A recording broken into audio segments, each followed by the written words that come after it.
Vous avez des choses en commun. Ah oui. Ah, vous avez fait des choses ensemble aussi? Non. D'accord. C'est quoi exactement? Non, j'ai lancé un peu sa carrière. Non, Les interviews. non, c'est pas possible.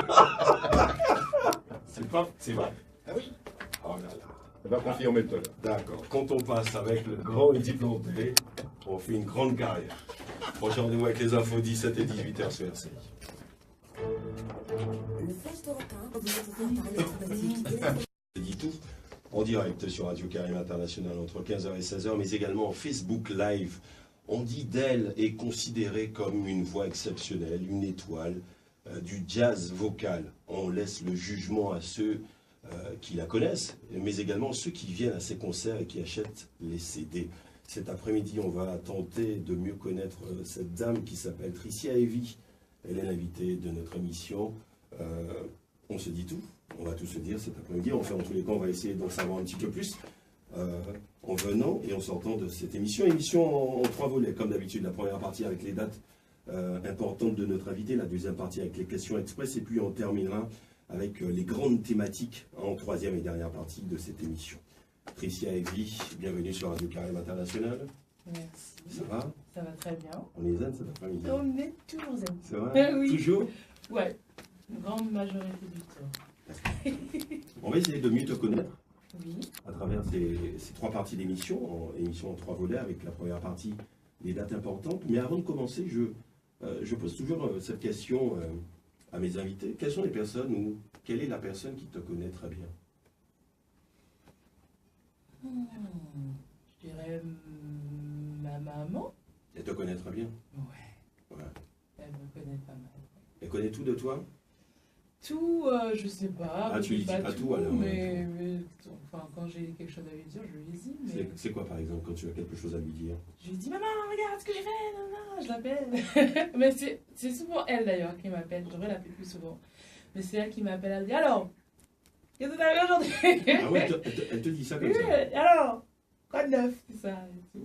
On s'appelle Wop Wop. Ouais, elle te dit ça comme ça, wop wop. Ouais, je Ah dis ouais. Wop Wop Wop.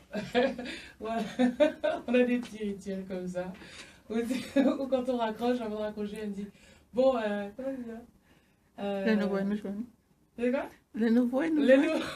Qu'est-ce qu'elle dit? Les nouveaux nous joignent. Je dis, Ah ouais, nous d'accord. joignent. Ouais, bref. Voilà. Non, elle dit, les nouveaux, et je dis, nous joignent. Voilà. Nous joignent. Enfin, bref. Qu'est-ce que vous racontez? Ben, on parle souvent de musique, hein, j'avoue.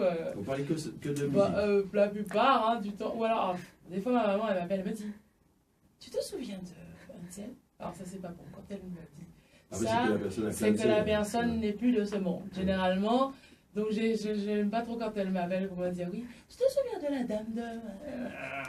Non, maman, je me souviens pas. Oui, je me souviens. Bon, bref. Mais sinon, non, mais on papote, on raconte. Des fois, on a des fous rires au téléphone.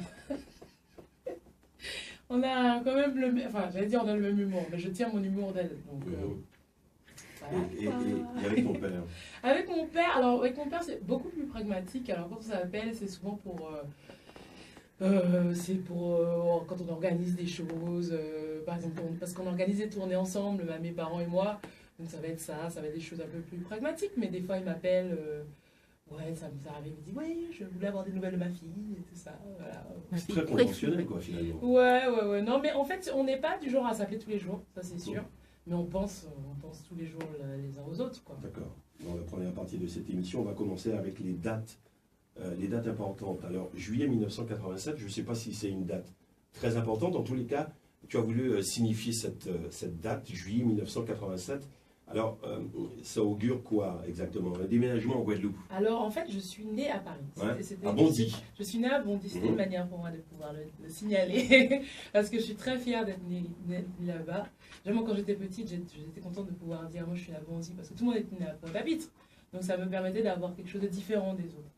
Et voilà. Et puis, en plus, je suis assez...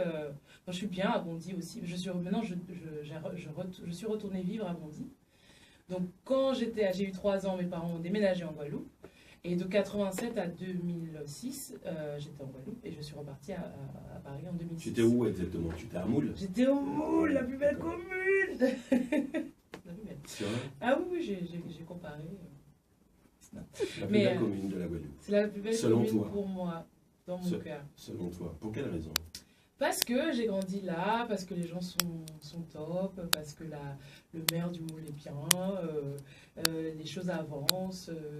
Non, j'aime bien. Enfin, voilà, je suis très heureuse d'avoir grandi là. J'ai beaucoup de chance d'avoir grandi, déjà en Guadeloupe en général, et plus particulièrement au Moule.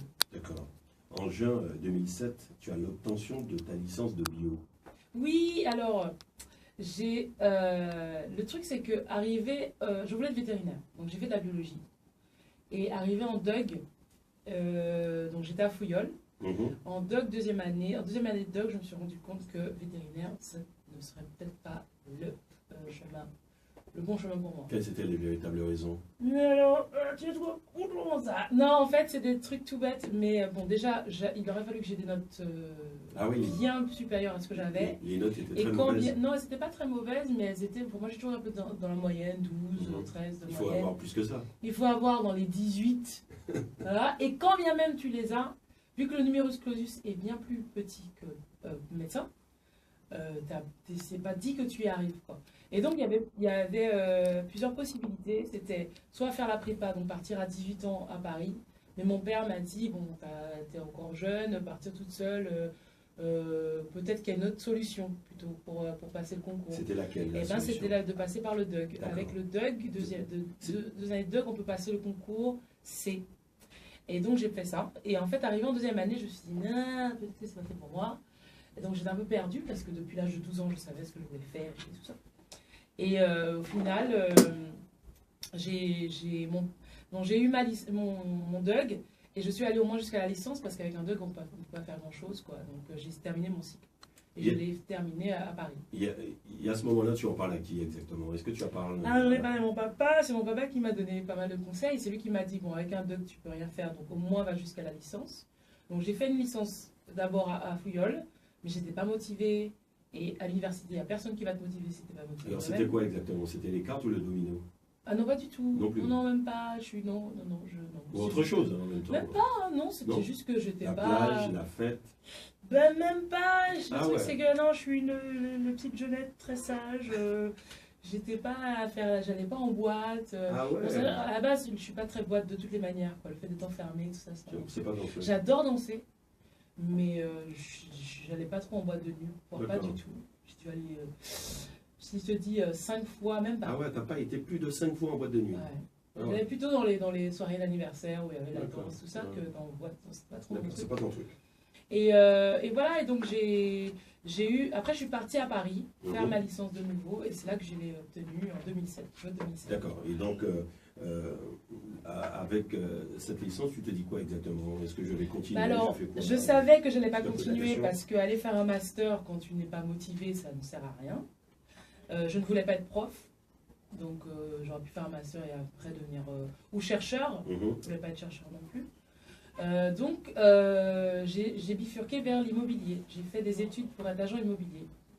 Sous les conseils de mon père. C'est quoi? C'est le grand écart? Ben oui, mais en fait, parce que mon père était agent immobilier et il m'a dit, bon, si tu sais pas quoi faire, fais ces études-là parce que tu pourras avoir la carte d'agent et tu pourras venir travailler avec moi éventuellement ou travailler où tu veux. Mais mon père m'a toujours dit, en tant que femme, il te faut un statut, il faut être indépendante.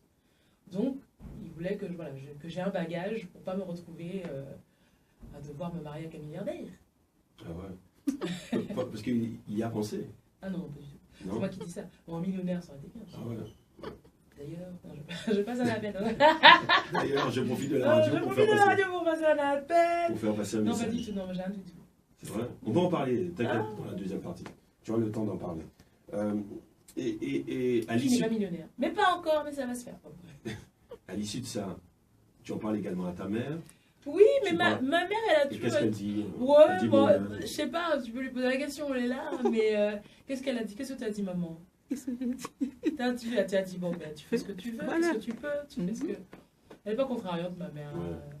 Non, Elle te dit, bon, en même temps, vis ta vie et fais je ce que pense tu as que envie de faire. l'essentiel, c'est que ses enfants soient heureux Ouais.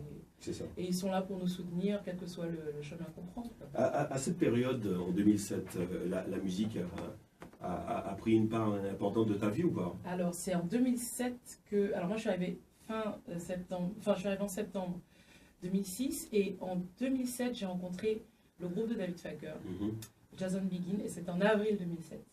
Et c'est là que j'ai vu mon premier concert de jazz.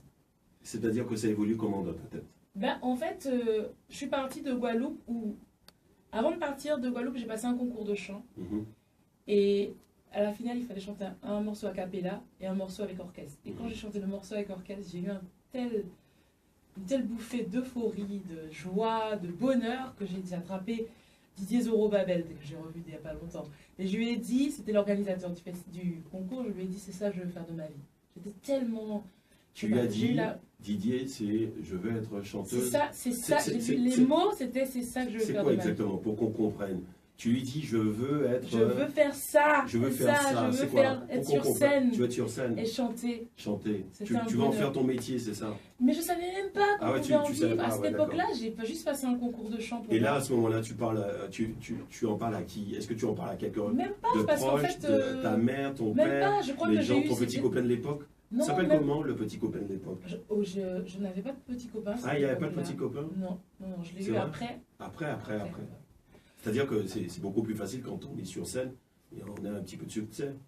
C'est-à-dire, de quoi tu parles? Qu'est-ce que tu dis? Le copain. Le copain. Ouais. Ça permet d'en trouver, c'est ça? Ouais. Ah non, pas du tout. C'est pas plus facile? Ah non, pas du tout. Pour le coup, souvent les gens me disent, ouais, mais tu dois te faire draguer souvent et tout ça, mais alors, je crois que je pourrais compter sur les doigts de la main les gens qui sont venus me draguer après un concert. Ah ouais. Je sais pas si ça impressionne les gens. Peut-être que c'est ça, parce que c'est vrai que moi, si je le vois, je sais pas qui sur scène, ça ne m'aurait pas l'idée de lui dire c'est possible. Parce que généralement, on apprécie la personne et il y a une sorte, on l'a vu sur scène, il y a une sorte de distance un peu naturelle, mais non, moi je me fais très peu draguer, quoi. Ou alors par des gens qui n'ont rien à perdre. Et généralement, non, c'est pas intéressant.